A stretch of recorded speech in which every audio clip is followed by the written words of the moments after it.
வாழைக்காவை 2ஆக cut பண்ணி தோல் சீவிட்டு அதை இந்த மாதிரி ஃப்ரைஸ் மாதிரி கட் பண்ணி எடுத்துக்கோங்க.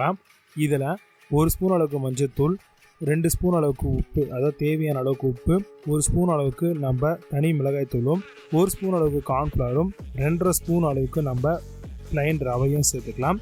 சேர்த்துட்டு எல்லாத்தையும் நல்லா மிக்ஸ் பண்ணி விட்டுடலாங்க. இது எல்லாமே நல்லா கோட் ஆகணும் அப்படின்னா கொஞ்சோண்டு தண்ணி வேணும்னாலும் தெளிச்சுக்கலாம். நல்லா கோட் ஆகிருக்கும். இப்போ ஸ்டவ் ஆன் பண்ணி நல்லா ஒரு திக்கிலான பேன் வச்சு அதில் இதை நம்ம ஃப்ரை பண்ணுறதுக்கான அளவுக்கு ஆயிலை சேர்த்துக்கோங்க.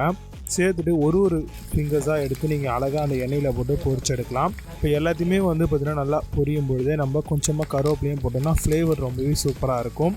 இப்போ நீங்கள் 2 சைடுமே அழகாக திருப்பி விட்டுக்கோங்க.